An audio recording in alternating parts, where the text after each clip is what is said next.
word fidgeter. Oh, like, Throwing, let me make sure your me too. mic's on. Is I'm it? Now it's on. Okay. I say like a lot. Yeah. Probably drive people crazy. I think also too, you think that you're speaking sometimes, but you're actually doing this. I'm just thinking, but I think everybody can hear me. Yeah. Like when we did karaoke that one time.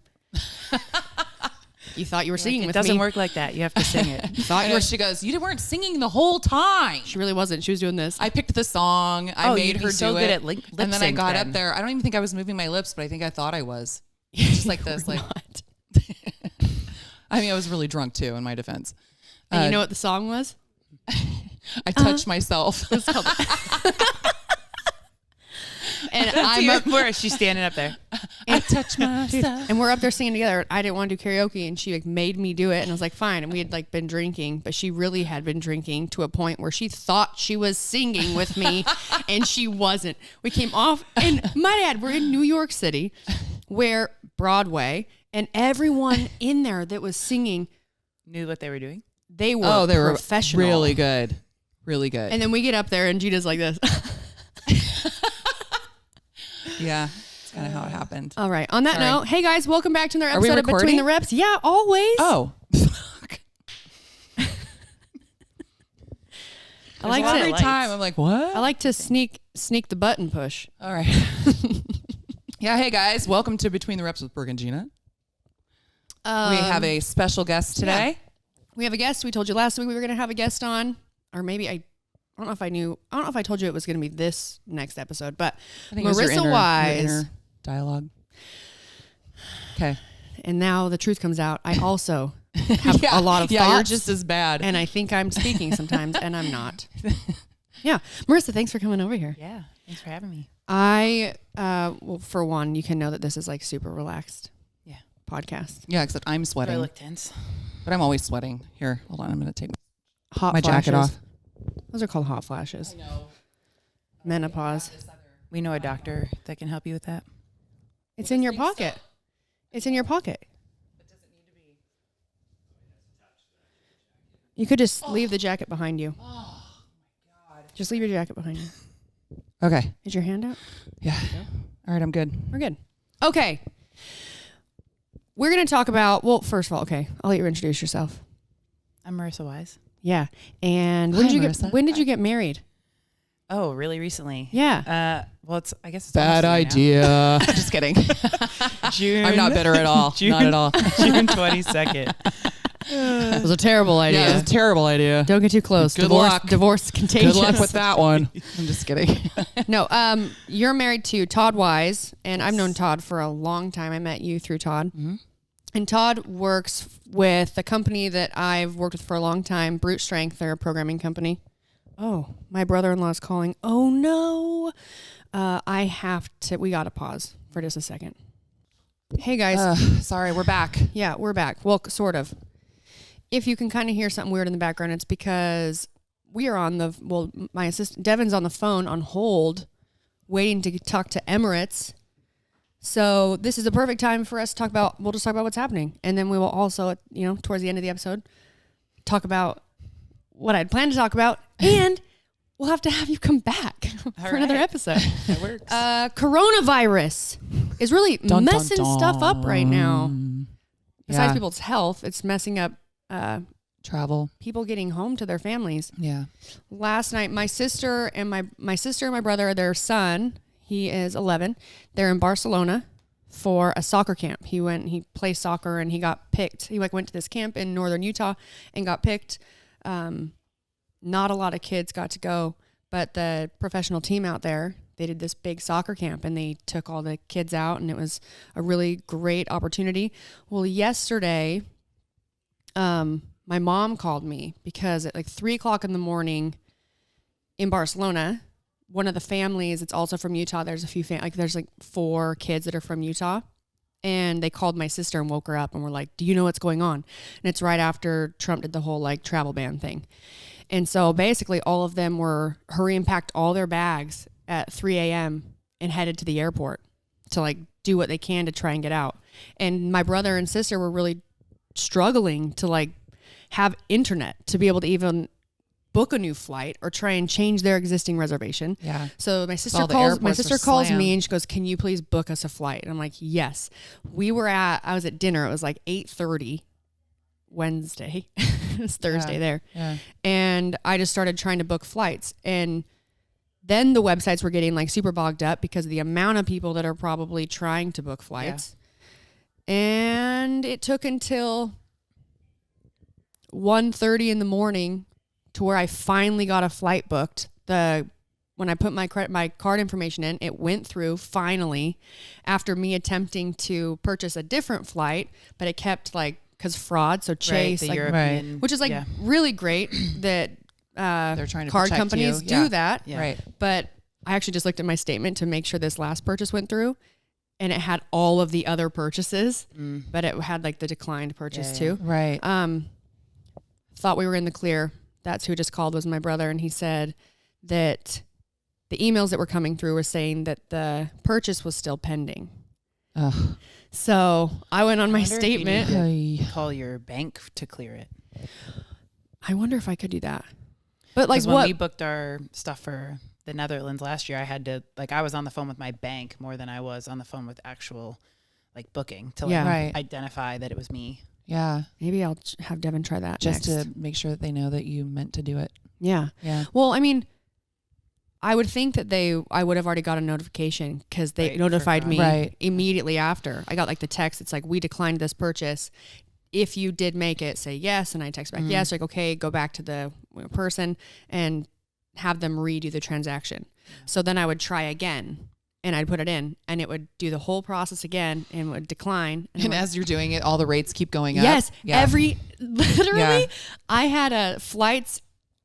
Don't remember what website I was on, and I was in the process of inputting all the information, and I was just waiting for my sister to get a text to make sure I had like their names exactly how it appears on their passport, and then I pressed next after I input it, and it like froze up, and I had to start over.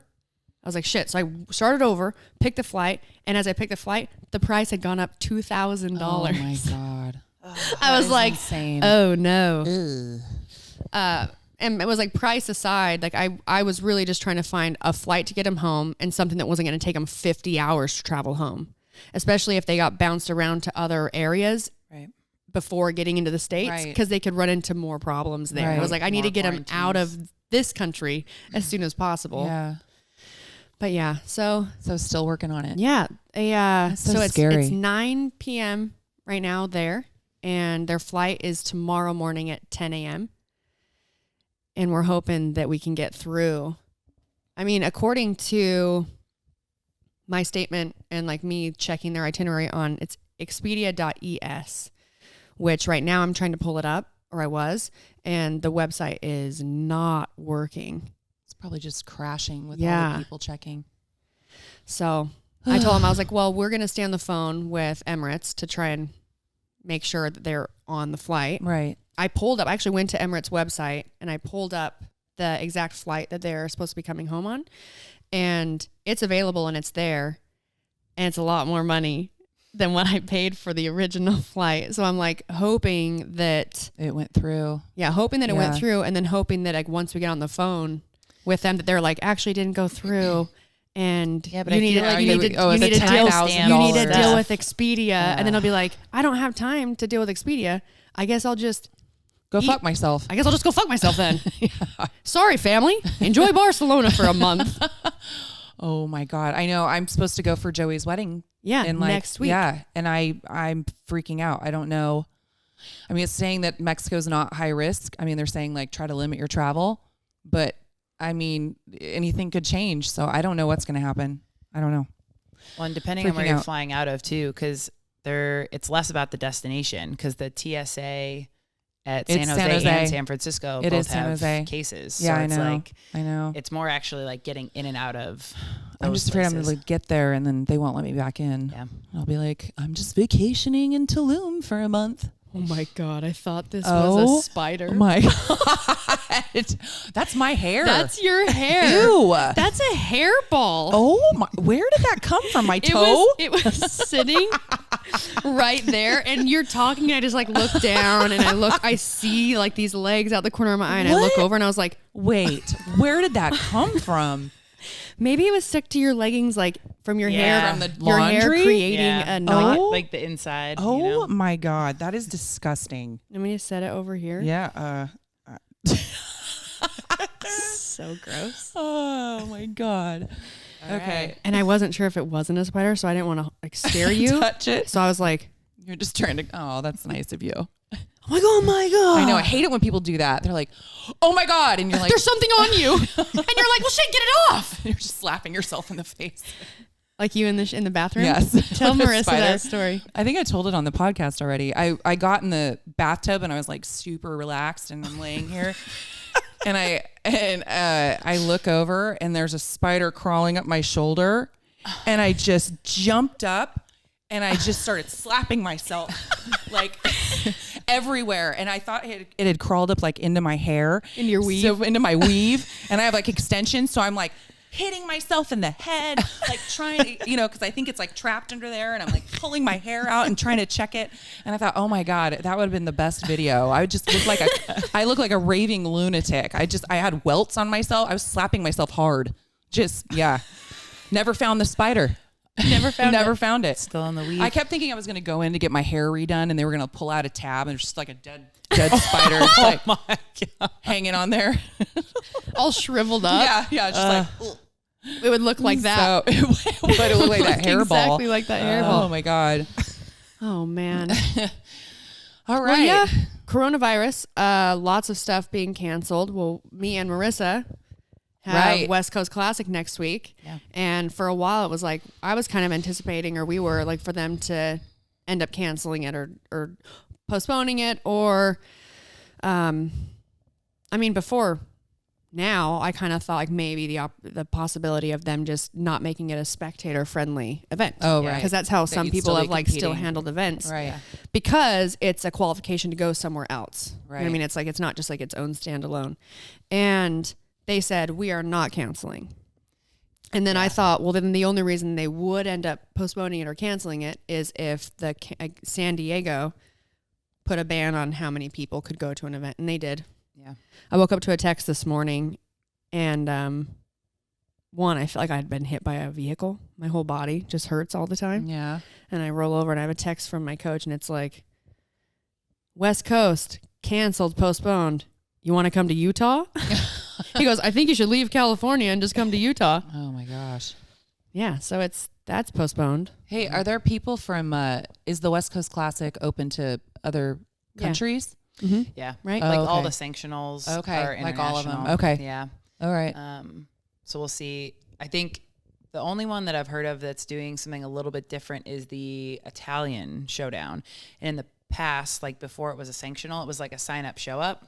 Okay. It was really popular like within the Italian CrossFit community, but each event was elimination style. And so this was just like a CrossFit competition that they would hold. And so because they're sanctional now, they've changed that format, but they have played around with the idea of like, there's rumors that they might do something remote.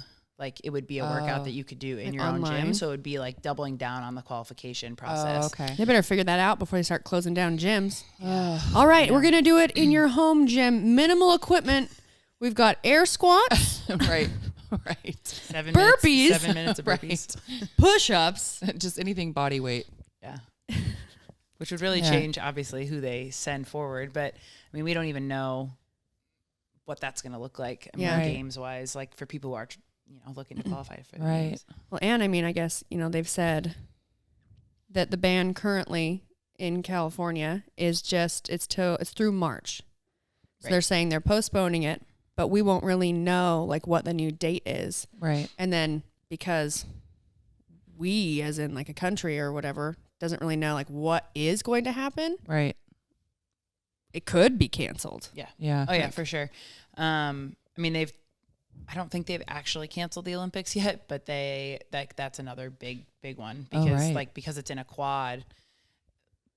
Does that mean it every year just gets pushed back a year, or like they just like skip this one completely? Right. Like it's just, Lots up in the air. yeah. Yeah, well, the NBA season has been postponed. Mm-hmm. Yeah. or canceled. Someone else is saying, you guys are saying what? NHL? All of March all Madness, of them? Yeah, the college basketball. Yeah.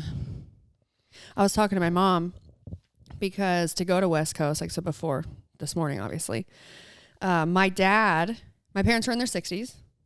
They look great for 60. But my dad, from when he was young, he's like super prone to getting pneumonia. Oh yeah, he's high risk. Yeah, and like Devin said, she's the same way. But like for me, when I get sick, it always moves to my lungs too.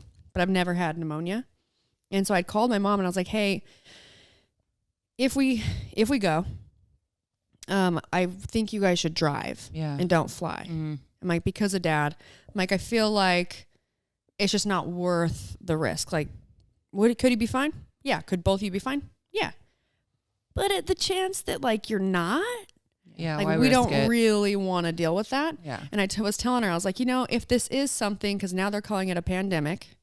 I'm like, if it is something that like it's because this like sickness is just going to become a new normal, I would like to try and hide out and be really cautious, at least to catch it later on when we have more information about it. Yeah.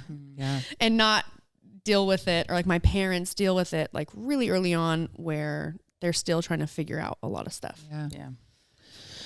But for the time being, I'm going to keep training. Yeah. It's time to train. Me too. Yeah. Yeah. Just keep training. High performance athletes right High here. performance athlete over here. All right. Well, now we've touched on the coronavirus a little bit. Obviously not touch on it too much because we don't really know anything about it. No. All we know is like, wash your guys, hands. You guys, stop buying out all the toilet paper and the face masks and the, leave some for other people. I know. Yeah, they were saying that all the face masks, if you're healthy, to not buy them out because it's leaving out the people that are sick and actually need them. Yeah, and doctors. My coach's wife is a nurse in Salt Lake City, and she's like, they don't have things that they need. Right. So then they're at like big risk when they're having cases come in, Yeah. Oh boy. All right, moving on. Okay. Down to actually what I wanted to talk about. I met Marissa not too long ago. I started training over at CrossFit Currahee. You guys know that. And that is her gym. And how long have you started training to compete in CrossFit? Just a couple of years ago. Yeah. So you can talk about that, but then also like your background of what you did like with sport and things like that before. Yeah. So I think I took my first CrossFit class in 2016. And I was like, it's okay. Like everything was scaled for me. I was playing college basketball at the time. It's still scaled. So you every day? Yeah. There's nothing scaled RX, whatever. I've gone back to scaled a few times. Yeah. Yeah. But I guess I say that because when I went into the class, I was like, oh, this like whatever. It's just another fitness class. I'm young and fit. Yeah. I play college basketball. This is going to be a problem. Yeah, I'm going to kill this. So it was more like I did it scaled because I was incredibly like humbled by the experience because I was just like, man, like I have never experienced anything like this. Like when they were demoing the wall balls, I was like, oh, we're like in a squat position all the time. I throw balls in the air. Like, what's the problem? Yeah. I just got like completely demoralized. So yeah, that was my first touch with CrossFit, and that was in Rochester, New York, where I'm from originally. And I was training a client that was like, she had a free day during the week to like go just try something. And we went to a trampoline class. Oh my gosh. Yeah. That's amazing. Yeah. Like a trampoline where they do the workout. Fitness, yeah. And you have like the little tramps everywhere. Yeah. No, it's like we should go do one of those. It was like those sky jump, like the big tramps. Oh. Yeah. Okay. And so not the little mini guys. But they were running a fitness class in there. So like the guy who was running the class owns a CrossFit gym in Rochester, New York called Bert's Box. But at the time he was like kind of like most coaches, like coaching all the kinds of classes all over the place. I'm just helping you. Oh, thanks. And the class, which was very challenging, but in between each movement, he had us running the tramps. Like you ran around the tramps and then you'd like do like med ball, like squat cleans, like, whatever. On the trampoline? No, like this was like on the floor space. Okay. Yeah. Got it. And then in between each round, you'd be like running on these tramps. Gosh. And he was like, I coach at a CrossFit gym. And that's when I took my first class with a friend of mine. And so kind of like dabbled, moved out to California for a strength and conditioning internship at Santa Clara. So working with strength and conditioning programs for athletics. And then I met Todd during that time and was kind of like, maybe I should search for like a reason to like stay out here. And then I applied for same setup at Stanford. I was like, well, this is like a big time school. I can't like say no to that. So had you been doing CrossFit during any of this time, or you had only tried it a couple times back in New York? Yeah, I tried it a couple times in New York, and then I didn't really do it when I got out here. Primarily, like, unfortunately, I would really say it was a time thing. The internships in the strength and conditioning world are unpaid, and they run pretty much all day long. Oh, wow. I know, Brooke, people, and you might too, Gina, people who are in the strength and conditioning space at the collegiate level, but the first team rolls up at like 5 a.m. So you're in there setting up and like laying out all the folders and setting up for the first stations at like 4:30.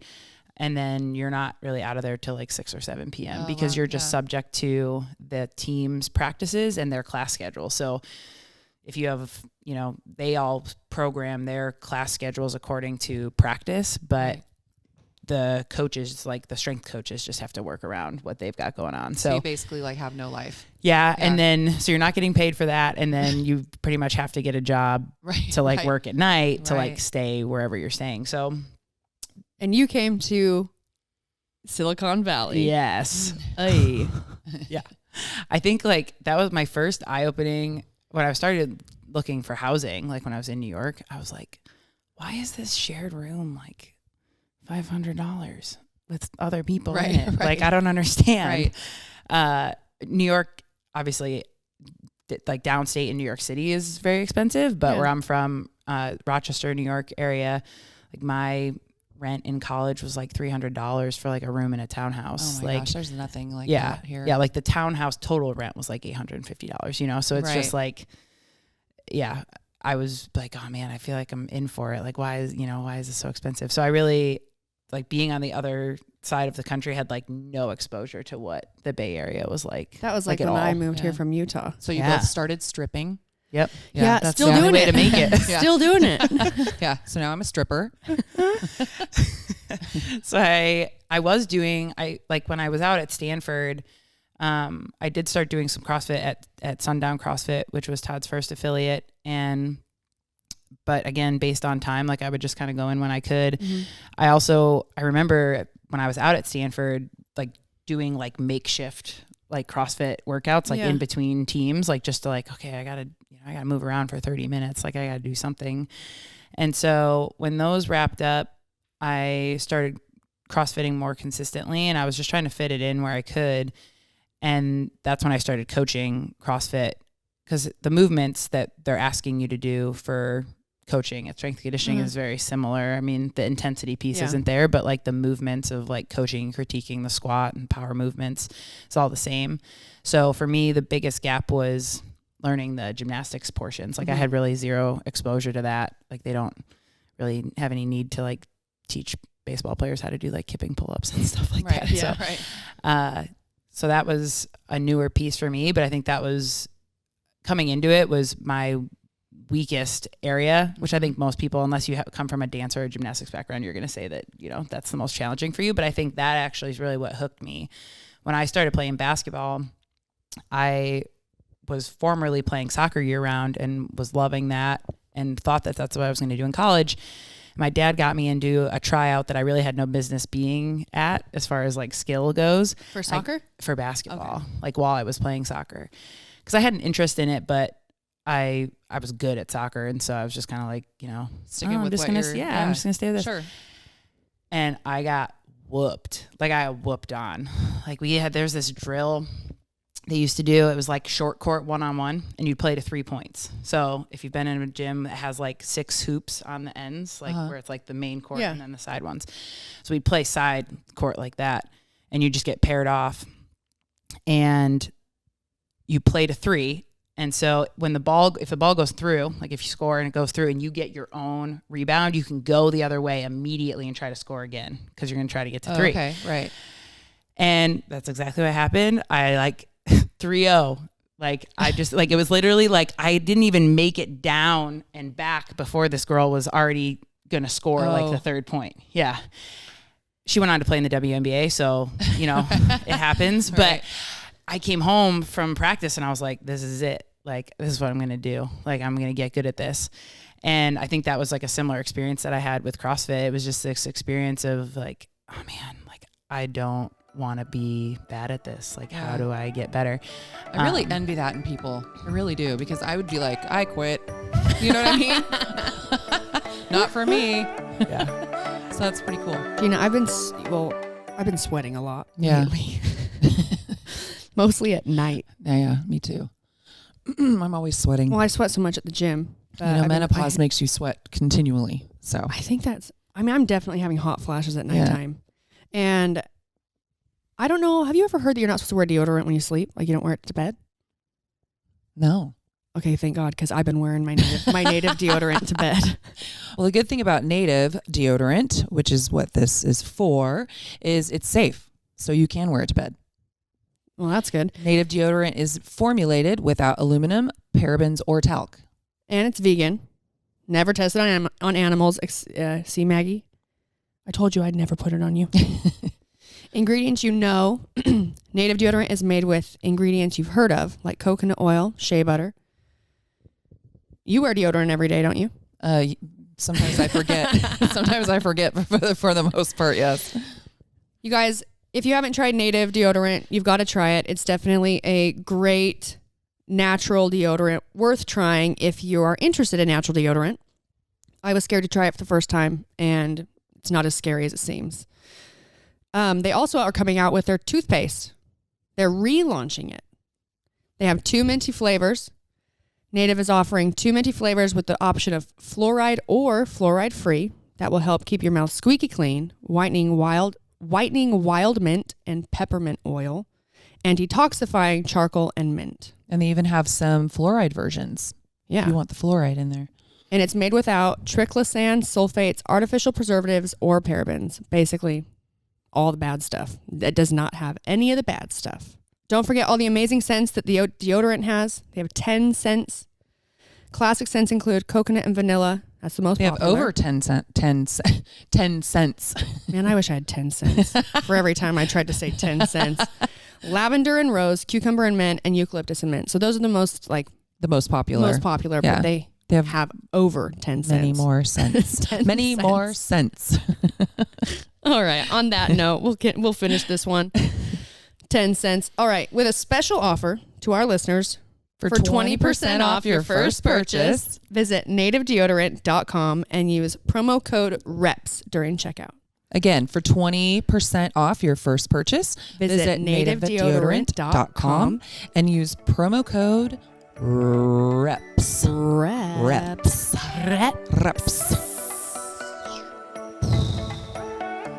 How old were you when you did this tryout? I was a sophomore in high school. Okay. Yeah. And the girls, it was a team of juniors and seniors. My dad knew the coach of the team. And he was like, oh, I just wanted to like get a taste and just like see what it's about. Like I wasn't even really there to actually, like at the time I didn't know I was there to actually like try to make the team. Mm-hmm. But I was a goalkeeper for soccer. And so like the general like jumping, athleticism, hand-eye coordination was definitely there. And so the coach was just kind of like, oh, you can play this season, but like I don't know that you're actually going to like play. Right. And so I was like, all right, like if I just get to practice with these girls, like that's going to make me so much better. Like I went to a smaller high school. And so playing with these girls from all these bigger schools, because AAU is just kind of like a conglomerate of people from a bunch of different places. So I stuck with that, and I got really like fit just based on like the amount of like the coach was very much like a sprint running guy. Like he'd run the sprints with us and just like be yelling, and he was a state trooper. He made us really tough. But everyone but one player went on to play Division I basketball, like by the time everyone graduated. So wow. Yeah. It was a good coach. Yeah. And it was like really like, yeah, just taught me like the value of working hard. And I think I've said this to Todd before. I think one of the coolest things that I learned through that and through college basketball was like, yes, hard work always pays off, but it doesn't always pay off how you think it's going to pay off. Like, I didn't end up staying at the Division I school. I went to Gardner-Webb University, which is in the Big South Conference. I played in a final AAU tournament after I had signed as a walk-on there. And like, that was my dream, was to play Division I basketball. And I tore my ACL at the Carrier Dome in Syracuse. Oh no. And so I called the coach and I was like, this is what happened. I wasn't on scholarship, so it didn't impact them too much. But he was like, well, you signed to walk on and to play. Like, you can come down and rehab it and see what happens. And so even that type of thing, it's like, I like grinded to get to that point. And that's like a moment where I could have been like, oh, it wasn't like none of it was worth it. Like, right. And we call that pulling a Gina. Yeah. Not for me. That's what that's called. Oh, geez. Yeah. But yeah, it was just like, okay, you have two options. You can either like dig your heels in and figure out how this is going to like work and how you're going to, kind of crawl your way back, or you just like call it and, play Division III basketball, which there's nothing wrong with, but that wasn't like the dream. That wasn't the goal. And so I stayed and rehabbed it that first year. And like, man, it's probably a similar kind of experience to some of the stuff that you're experiencing, like physically, like coming back. I actually had a PCL sprain during the rehab of the ACL because I was just like trying to like, how do I get back? Because the only way you can prove that you deserve the scholarship or deserve the thing is by like getting out there and doing it, Right. And so there was a lot of pressure to get back fast. And at that age, like, I didn't have like the, foresight to like take my time and like not play the long game. It was just like, how do I get back? It's like 2 ice baths a day. Like, we would have, I had such bad plantar fasciitis in my feet from the track sessions in preseason that I had to wear splints on my feet because when I would wake up in the morning, it felt like my plantar fascia was just going to like rip. Like, I would go into the athletic training office and they'd tape them up. Like, you had to make certain mile times if you even wanted to like get a chance to like be on the court. Like, that's just like how it is. And so being able to be exposed to that type of like environment is like no different than anything else in life. Like, when you decide you want something, like there's always going to be something that's going to be an obstruction to you. And like, it's so much easier to, pull a Gina. Pull a Gina. It's so much easier to make the other choice. Like, it is. Yeah. And no one's going to fault you for it to either. Yep. Like, that's the kicker. Like, no one is going to tell you like, oh, like, they're not going to go the opposite way of what your opinion is, unless they're your real homies. Then they'll tell you like, you got to figure it out. But no one's going to fault you for not pursuing it. Right. Like, well, it really has to be what you want. Yeah. I mean, when it comes down to it. Right. And that's like that forged by the fire concept, right? Like, you really decide what you want, and that's the other side of it too, right? Like, if I didn't really want to play, that's when we would have found out. Right. Yep. Like, and I think that takes a lot of like self-awareness though, to like actually know if that's it or if you're copping out. Right. Like, I don't know how do you even, like, unless you know yourself, I don't know how you know that. Yeah. Well, I mean, because then it comes into play where it's like, is it what you want? And like, what are you wanting it for yourself, for the right reasons? Mm-hmm. Yeah. Or for someone else. Right. Yeah. Yeah. I'm in rehab right now. Yeah. I'm in rehab right now. For the second time. Yeah. Hi, my name is Brooke. I'm an alcoholic. Man, I think that's something that's really cool about you. Even though you're not returning to the competitive space with the same goals that you have had in the past, I think that's one of the coolest things about your story and coming back to the space at all. Yeah. Is just like, you're coming back because you do love to compete. Mm-hmm. Like, regardless of like what that means or the placing or like whatever, like, you just, it's going to be cool. It's going to be super cool. It is, and I'm actually really happy I have a little extra time. Yeah. COVID-19 giving you some cushion. COVID-19, pat me on the back. This one's for you. Everything's canceled. And everyone's going to get time. sick. All your competitors are going to come down with COVID. Yeah, that's all that matters. No, for me, like, coming back from first of all, something like an ACL tear, right? It's super abrupt. It's kind of out of your control, especially when those things can happen when certain types of activity or movement is just like, that is what you have to do. Mm-hmm. Like when it's like, if you're playing football, you're playing basketball, you're going to dig in, you're going to turn hard, you're going to pivot hard. Yeah. And sometimes the knee goes or something goes. And it's like, you wouldn't, okay, with CrossFit, when people found out about my neck, everyone's like, oh, it's CrossFit. Yeah. It's because of CrossFit. And like, my response is this. Yeah, probably. But like no one, like CrossFit as a competition, we've talked about this, it's so much different than like doing CrossFit for a different reason, where you would like do CrossFit to be healthy and fit and functionally fit for a long time. Right. When you start to do something for like competition, take it really serious. In anything. Yeah, in anything. Yeah. There are things that will come with it. Right. And you accept that. Yeah. You know, I never really would think that I think it'd be your shoulders, which it is my shoulders right now. Right. But I would never have thought like a, severely herniated disc that now I have a lot of nerve damage in my arms that, came from that. But when that happened, it was kind of out of my control, like super abrupt, out of your control. And I always tell people this. I'm like, well, yeah, it probably was from CrossFit because you take risks. That's your sport. And it's my sport. No one goes to the NFL and thinks they're going to play touch football. Yeah. Dude, Joey, my son snapped his ACL when he was in high school, like jumping off a curb. Yeah. You know what I mean? Like, I mean, if you're going to move, you might get injured. My dad, you're going to tell people not to move. My dad pretty much not shattered, but broke his heel really bad. And all he was doing is he was coming out of a restaurant and there was just like a little stair, like a few stairs like down from the entrance. And he just like hopped down. Right. That's what I'm saying. In flip-flops and just landed and broke his heel. Yeah. And what are you going to tell people to do? Just like not move? Yeah. Yeah. You just have to do your best to keep yourself, healthy.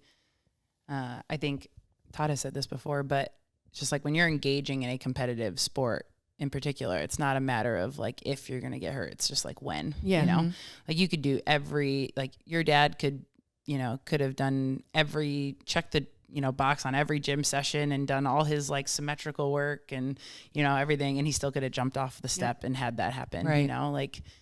So we just have to, do our best and stay on it. But yeah, you can't control those things. Yeah. Shit happens, man. I always used to talk about that with just clients at the gym that would come in and it's like, don't be scared of injury, like a stronger body. You might have little tweaks or things we have to deal with along the way, but a stronger body is a healthier and safer one. It's always going to be more resilient. For sure. And as long as you're not scared of it and we just pay attention to like in how you would recover from it and being smart and learning how to do that, then it's just you create a plan and that's it. It's not something to like not try something or, not like want to go outside because you could get hit by a car or you could roll your ankle off a curb or all the things. But as far as like returning, like your why or like wanting to return to sport, right? For me, when in 2015, I went to the CrossFit Games, I did really well. Right after that, I was cast for Wonder Woman in the Justice League. 2016, I did the Open. I trained everything in Europe by myself. I got a gnarly case of tendonitis in my knees. And I was telling you, like, so bad that I couldn't sit on the toilet. Like, for me to sit down, I'd have to lean into the wall with my hand and sort of walk my body down without trying to put my knees in a bent position. And that was because I was doing a lot of extra stuff that I wasn't normally doing for the movie. One, we were riding horses a lot in training, and I do ride horses. I have horses back home, but I had never ridden that much and like that much volume. And it was causing a lot of, using different muscles and like your hips and your knees and things getting tight. And then on top of that, we would be filming like a battle scene. And it's not just like one day. It's like days of running in sand and in wedges in Oh my shoes. God. So like, and Sounds then awful. just like a lot of all the extra stuff on top of me trying to train every day. So I, we'd film all day. So I'd have to go to the gym that they kind of built at 5 o'clock in the morning, try and get some training in. And then we were in the makeup chair by 6 and then on our feet and doing stuff all day. And then I would try and go back to get some work done at like 8 p.m., eat dinner, go to bed, do it again. And it just wore on me. And I didn't have, PTs or chiropractors or people that come and, CrossFit athletes. Yeah, you're like in a they, remote they area. create a Right. schedule and they create a recovery schedule. And I didn't have it. It was like, what can I do for myself?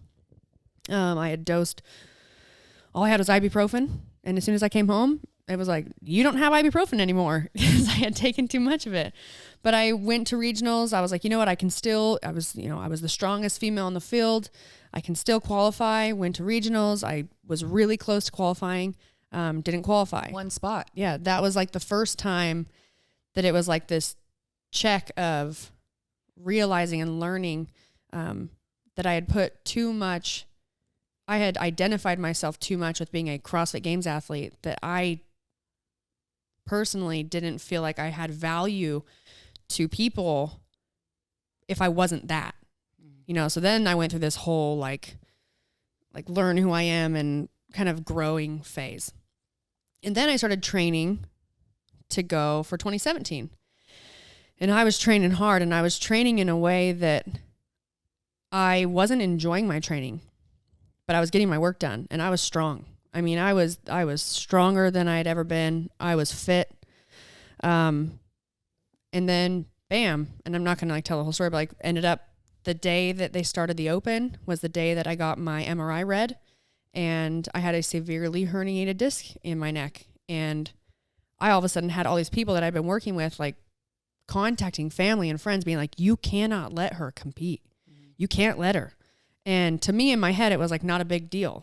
It was like, I'll just like get a cortisone shot and I'll compete and then we'll figure it out after. You're like, no, you could be paralyzed. Yeah. So like when I went, I got in to see Dr. Chang at Stanford, and he like was the sweetest person ever. And like in the best way possible, he basically told me, you can't do anything. We need to fix this because there's no way of knowing if the disc tries to herniate anymore. And if it does, you'll have severe permanent damage, basically paralyzed in areas. And so luckily at that point, I had kind of gone through some growing and like being able to have a better perspective on things. So going through that process of not being able to compete in all my life, like all my training was for that. And I wanted this comeback. I was training because I wanted to prove it to all the people that had horrible things to say about me on social media. Yeah. Fuck social media, by the way. And, it was awful. And so it was like, I was training for a different reason and not like a great one. It was like, I wanted it for myself, but I wanted it to like prove it, to prove it to the people that like it was a fluke that you ever went to the CrossFit Games and blah, blah, blah.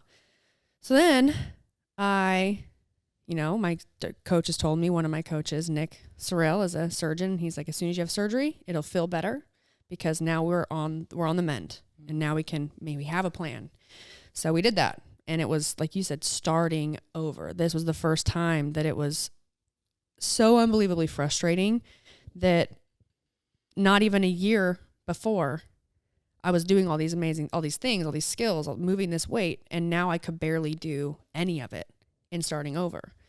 I just wanted to make it to regionals. Went to regionals, did well on some stuff.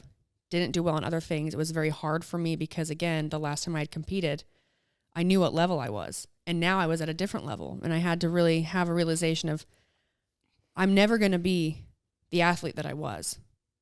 I'm going to be a different athlete. Like that's not who I am anymore.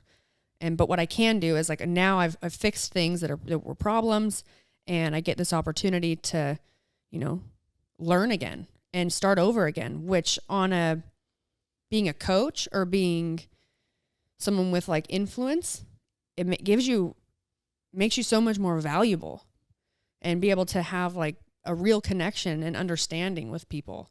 And so I really enjoyed that. And I worked to sort of take a spin on what I was feeling and make it a positive. Fast forward from there, after regionals 2018, My shoulders were super bad.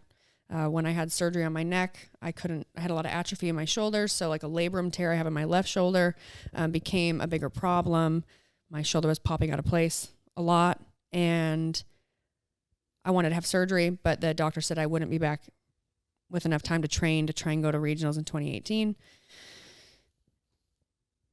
And so I came out of regionals 2018. My other shoulder was like worse than my left one. And I started trying to figure out like, okay, I got to keep this going. I just started over. I can't completely start over. Right. So what can I do? Let's do stem cell injections. Try that. You know, I did that. And what I've found now and like getting back, like I took all of 2019 off. I was getting to a point where like people are like, oh, you're not competing anymore. And I'd say, I never said I'm not competing anymore. Like I might compete. But right now, I sleep with no pain for the first time in years. Mm-hmm. You know, I'm trying to just heal my body, and I've been through so much. And like for sure, like the next step too is like it was just out of my control, that I just need to realize like what is the most important. And I want to be fit and strong for a long time, and I want to be competitive.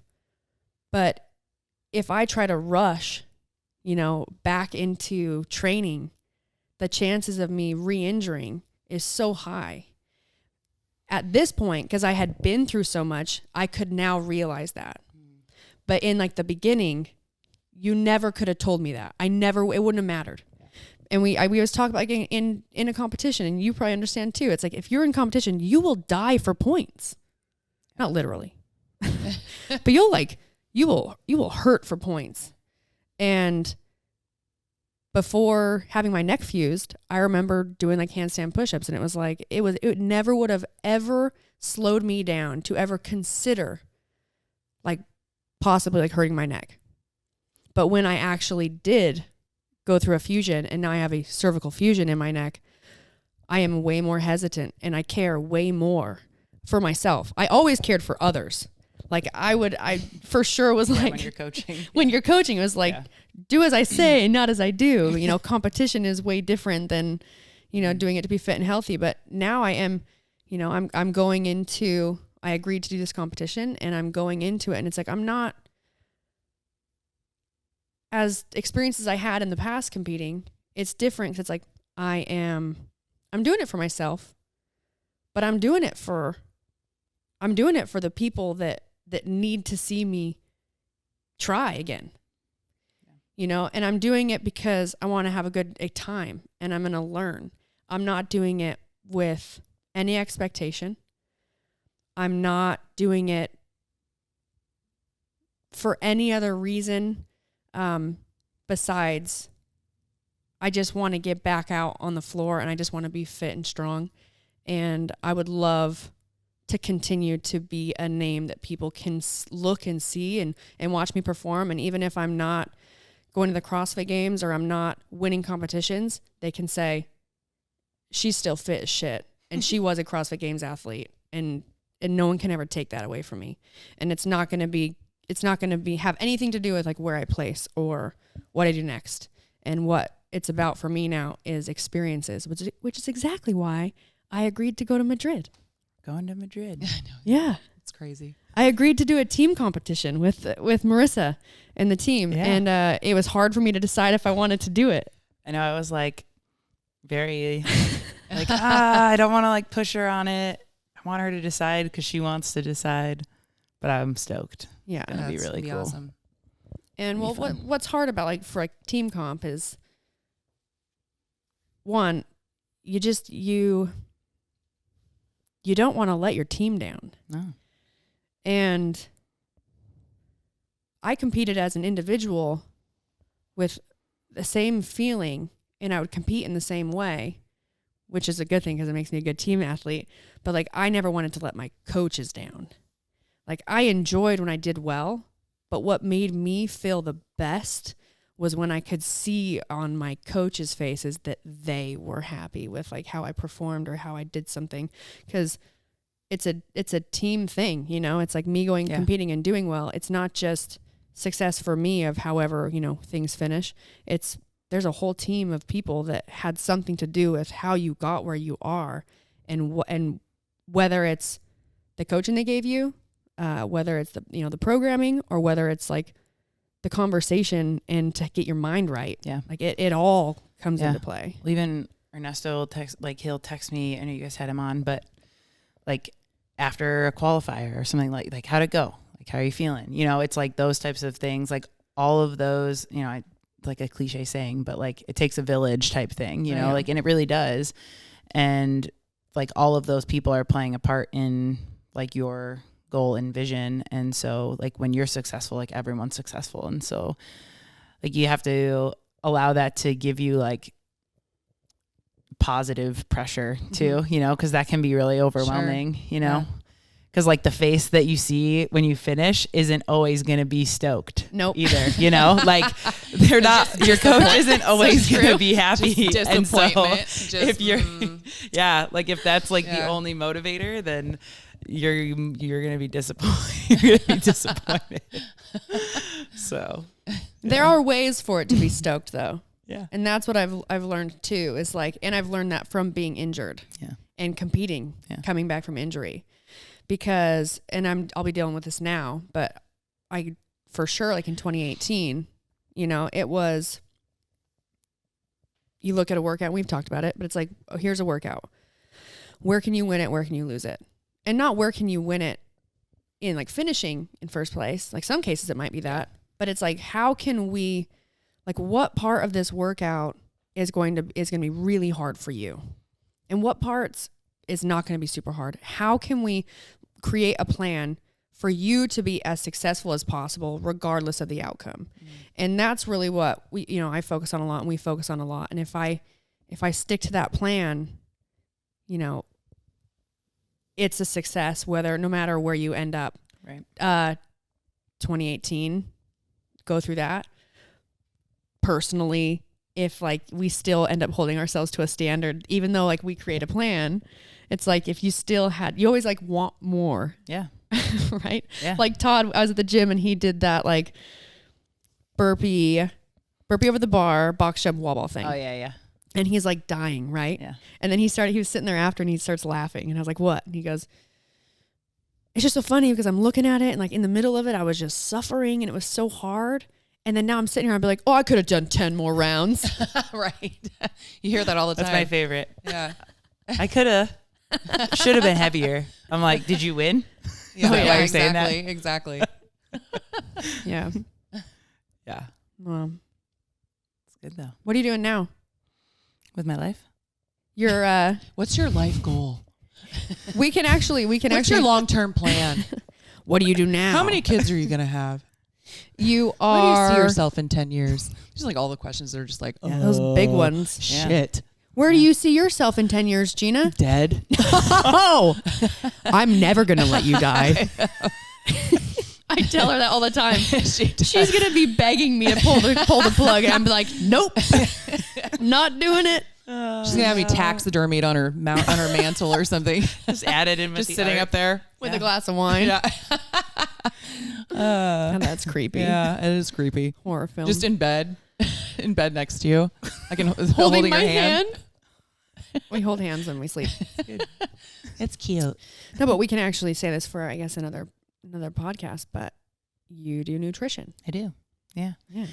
I coach nutrition at the affiliate CrossFit Curry in San Jose.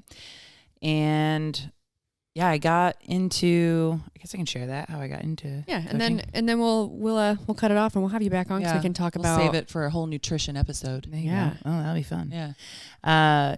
Yeah. So when I finished up my internships, I started coaching CrossFit at Todd's affiliate in Santa Clara.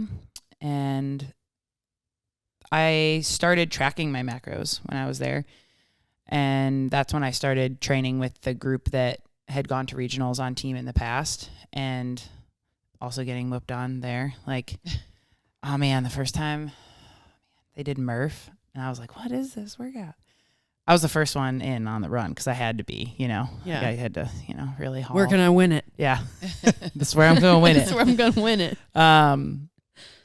Ring rows have never been so hard. And I positioned myself in front of a fan and did the squats unbroken also, because I was like, this is the only other place, and everyone was killing me on the push-ups and stuff. But that was like every day of my life, getting just beat on by everybody. Yeah, it was good. Humbling. Yeah, so good. Yeah. And started doing like the traditional like paleo CrossFit approach thing to like start. And I don't want to say that I was eating unhealthy beforehand, because I don't feel like I really cut any foods out. It was probably just like the grains type stuff that I didn't have. But coming off of those internships and like the stress level and like how out of whack my like system was, like I was like surviving on like 4 to 5 hours of sleep, just like grabbing a bar where you could, like, so those types of changes did make a difference, like cutting out some of those like processed things that were just like convenient.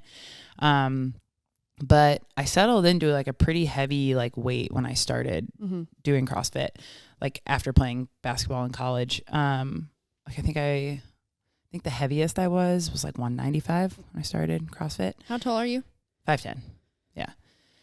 And so depending on where that weight and how it's distributed, 195 was heavy for my body composition. And so started tracking my macros, and I ended up transitioning to something that was like really low carb, because I was like, well, I'm trying to lose this body fat. Do I really need the carbs? And like something that was like kind of higher fat, but not really. And it was just like overall, like kind of an aggressive, like caloric deficit. I was definitely eating, but not to the extent that, not to support what you were doing in the gym. Yeah, I'd say that's true. And I also, when I first moved out here, I didn't have my car. Like I didn't think I was going to be out here for that long. So I ended up just buying a road bike. So I was like pretty active, because everywhere I needed to go, I was on the bike. And then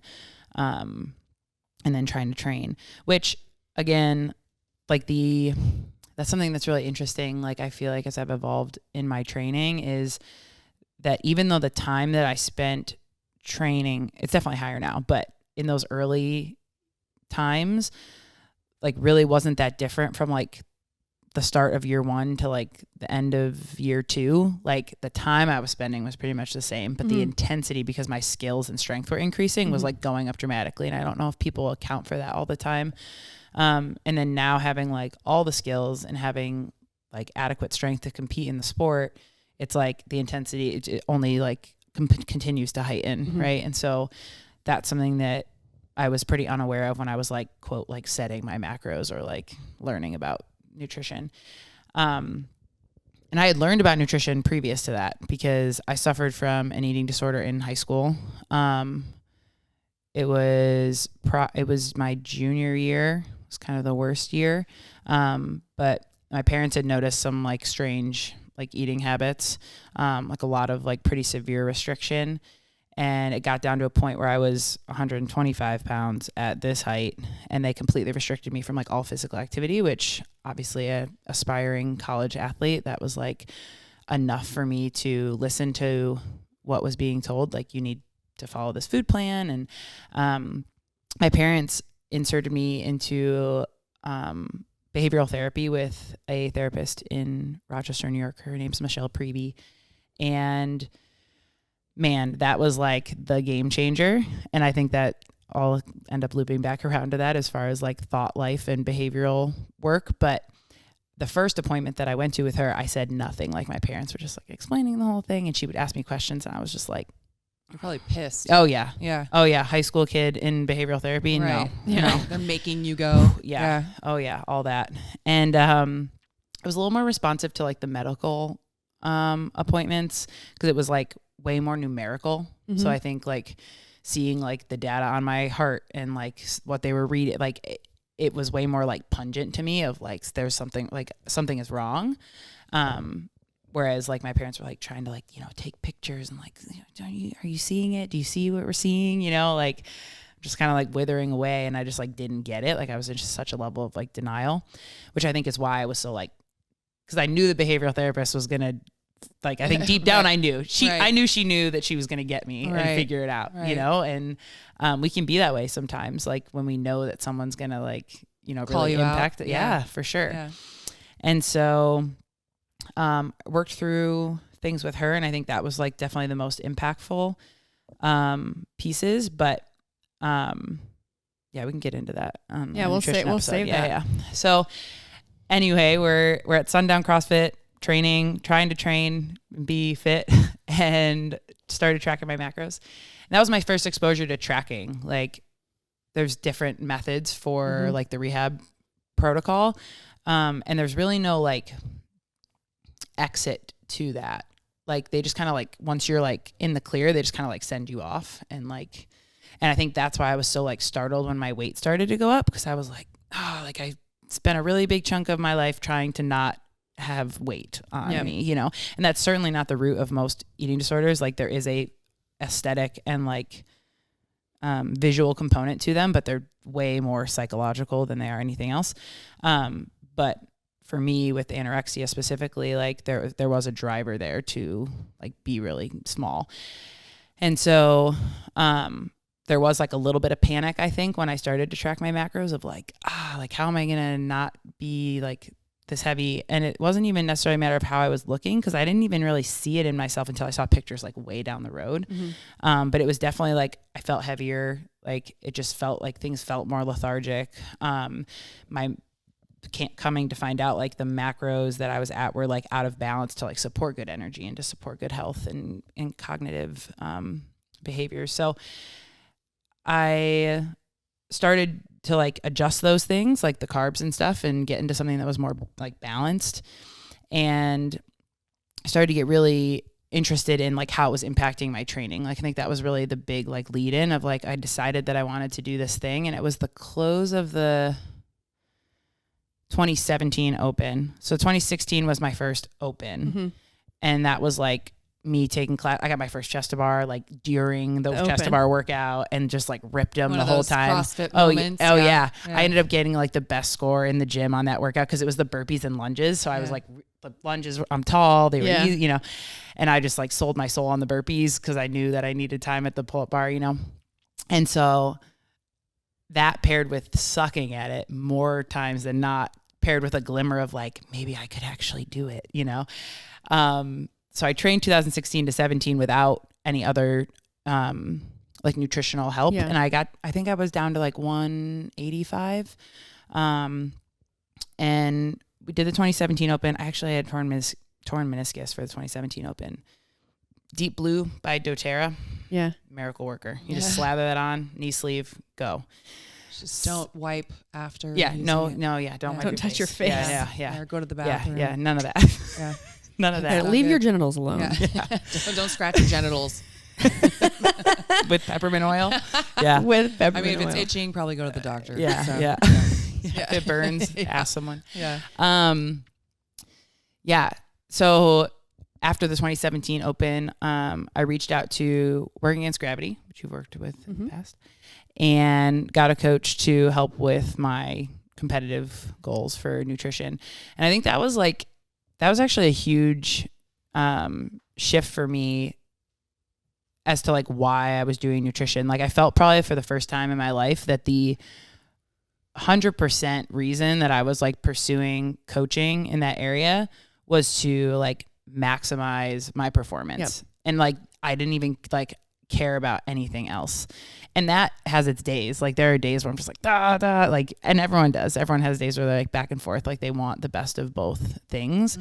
And for the most part, unless you're in a sport where they're judging you by how you look, like in a like bodybuilding space, like there's really no reason to be concerned with the like aesthetics, really, other than wanting to like look good, but not at the cost of other things. Don't right? you think it correlates? I mean, I feel like when you guys are, is that what you were trying? Was that what you were getting at? I mean, I don't want to take away your. No, you're right. Yeah. Like, and they do like, and it's, I think what tends to get lost in the mix is just like, it's like a cart before the horse. Like, people like want it to happen a certain way or within a certain time frame and things like that. And it's like, if you stay diligent and in both areas, in your nutrition and in your training, like, you're going to get to where you want to be. It's almost like physically you're better. It's like a side effect. Yeah. You know, of you eating for your performance.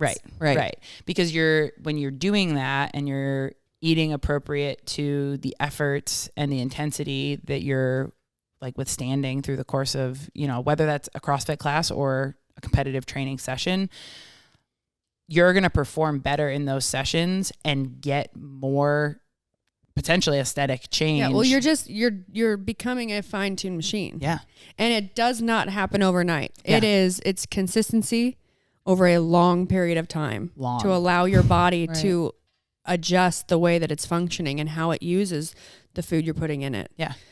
And I have clients too now that are like on numbers that are like very slight in the deficit area of like 5% because they don't, and that's a very like delicate deficit. Like you really can't have like these huge like blow ups where you miss days or, whatever, and they're aware of that, but that allows them to not sacrifice performance or performance at work or any of these other things, but understanding that like over a long period of time that they're going to see changes in their body. Like, and that's somebody that's been accustomed to tracking macros for a while. Like that wouldn't necessarily be where somebody would start out, but like just having that understanding that there's really no reason to like shock your body. Yeah. Like there's really no reason to do that. And so I think, there's a lot to be learned for people in that area. But anyway, after I started with WAG, I had already had some clients that I was like working with on just like general macros and general like 40, 30, 30, nothing super specific. Spreadsheets, kind of like friends on MyFitnessPal, so you can kind of like look at their stuff. And an opportunity came up for me to do the Working Against Gravity Their new nutrition. cert they had. Yeah, the cert. And so I did that to kind of just broaden my knowledge for the people that I was working with. I think it was probably like 5 or 6 people like at the gym, and seeing really good results. Like, and it was really, a lot of it was like behaviors around food. Was kind of the first one that I was like, man, this is really like not about the numbers at all. It really isn't though. Yeah. Like I interned, I've worked with a couple different nutritionists and I tracked macros for years. And once you understand, like as someone, a couple things, like not just anyone can be someone who can play the role of a nutrition coach. Can you understand how to set macros for somebody and probably give people results? Yes. But for long-term change and for like being able to help a broader range of types of people, it is behavioral. And that just takes time. And like, that's what I think is so cool. Like when I had found out you were doing nutrition and like what you'd been doing, and I wanted to talk about like, what you went to school for and all these things. You've been in so many areas of sport and training and personal experience with nutrition and behavioral. And from that, it's like you're learning how to see signs and see things and hear things and read between the lines. So when you're working with clients, you need to be able, the more you can do that, the more you can help them. And it's pretty easy to start to learn and understand like how to set macros for people. Yeah. Because the biggest thing is compliance. A diet can only work if there's compliance. Yeah. If there's not that, it will fail. Yeah. It might work for a little bit of time, but it will fail. If you can be someone as a coach who can help people with their behaviors, that's how you make changes long term. And that's also how you teach people to be able to be empowered, and when they do learn from you and you help them make these behavior change, to feel good about being able to control themselves too and not need someone so much. Yeah. Yeah. I think the most rewarding clients that I've worked with or in their check-ins, share their experiences for the week are the clients that can go to the wedding or go to the social event for the weekend and come back like really, really proud. Like that's where you win, and it takes a long time to get there, and it takes a lot of like error. And so I give a lot of credit to clients that are willing to like stick through it, because you could easily go to that first event after starting with your coach and be like, it didn't work. Like transformation starts tomorrow. This didn't work. Yeah. Like starts on Monday. I need a different coach, or I need a different program, or I need a different diet or whatever. And everybody, we're like the land of the quick fix. Oh yeah. And it's not a quick fix. Yeah. Yeah. And it takes ordering the eggs and the hash browns and the sausage and the bacon and like all the fat to be like, oh man, I could have ordered egg whites and that would have been okay. You know what I mean? Like you have to like completely botch situations to learn like, all right, how would I solve this in the future? Like, how do I really enjoy brunch without it like blowing out my whole like weekend, you know? And so it takes a level of like, resiliency and commitment to the long-term process, which is why a lot of nutrition companies do opt for like minimum time. Like they set what they believe the minimum time is. I think I told you, like when I looked into Precision, they do a year. So like they know that in order to instill what they want for you and for you to have a healthy relationship with your surroundings and your foods, that they want a year, like time. And so I think that's like companies like that are setting that precedence of like, and I don't think it necessarily needs to be a year, but just as an example of like, that's what they believe long you term. Need, you know? And as a client going into that situation, it's like, wow, okay, they know that they're going to get me there. And this is the amount of time that it's going to take, you know? And a year in the context of your life is not a long time. No. Yeah. No. So, well, we will definitely, I think it'd be cool to have you back to be able to talk even just more about your experience of like with your behavioral therapist and what that was like for you and talk about nutrition. Yeah, for sure. That'd be awesome. But thank you for driving over here. Yeah. And coming in. And also thanks for, dealing with me needing to pause for a minute to try and help my family. Taking a little longer than normal. Oh, it's all good. All right. Well, you guys, thanks for listening to Between the Reps with Brooke and Gina and Marissa. Remember to rate, review, subscribe, 5-star rating, 5-star warning. And we'll talk to you guys next week. Bye.